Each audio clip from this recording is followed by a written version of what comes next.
അസ്സലാമു അലൈക്കും വറഹ്മത്തുള്ളാഹി വബറകാതുഹു.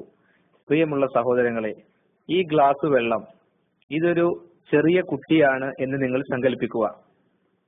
ആ കുട്ടിയുടെ മനസ്സിലുള്ള, ആ കുട്ടിയുടെ ജീവിതത്തിലുള്ള ആ പ്രവർത്തനങ്ങളെ ചേഞ്ച് വരുന്ന രൂപമാണ് നിങ്ങൾ കാണുന്നത്. ഓരോ തിന്മകൾ കയറുമ്പോഴും മനസ്സ് കടുത്ത് കടുത്ത് കറുപ്പ് നിറമുള്ളതായി ഓരോ തിന്മകൾ, ഇതിലെ ഓരോ തുള്ളിയും ഒറ്റുന്നത് നിങ്ങൾ ശ്രദ്ധിക്കുക. അത് ഓരോ തിന്മകളാണ്.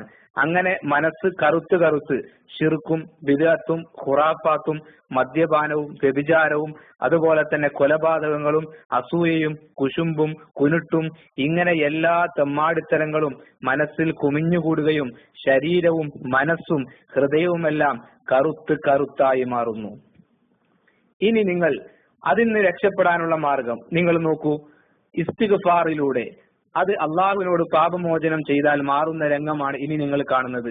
ഈ ഗ്ലാസ്സിലുള്ള വെള്ളം മാറുന്നത് പോലെ നിങ്ങൾക്ക് ഓരോ തുള്ളിയും ഇസ്തിഗ്ഫാറിലൂടെ, തൗബയിലൂടെ, നമസ്കാരത്തിലൂടെ, ഖേദിച്ചു മടങ്ങുന്നതിലൂടെ, അള്ളാഹുവിലേക്ക് കൂടുതൽ കൂടുതൽ അടുക്കുന്നതിലൂടെ മനസ്സ് തെളിഞ്ഞു വരുന്നു. നിങ്ങൾ നോക്കൂ, ആ ഗ്ലാസ്സിലുള്ള വെള്ളം തെളിഞ്ഞു വരുന്നത് പോലെ മനസ്സിനെ ക്ലിയർ ആക്കാൻ നമുക്ക് സാധിക്കുന്നു. മുമ്പുണ്ടായിരുന്ന അതേ അവസ്ഥയിൽ നിന്ന് അതേ അവസ്ഥയിലേക്ക് തിരിച്ചു വരുന്നു. നോക്കൂ, നിങ്ങൾ നോക്കൂ, ക്ലിയർ വെള്ളം ഇതുപോലെ മനസ്സിനെ ആക്കി മാറ്റാൻ നമുക്ക് സാധിക്കണം. ഇസ്തിഗ്ഫാറിനെ വർദ്ധിപ്പിക്കുക, പാപമോചനം നിങ്ങൾ ഒരു മുഖമുദ്രയായി ജീവിതത്തിന്റെ എല്ലാ രംഗത്തും അള്ളാഹുവിലേക്ക് ദിക്ർ നൽകി നിങ്ങൾ അള്ളാഹുവിലേക്ക് കൂടുതൽ കൂടുതൽ അടുക്കുക. ഇതുപോലെ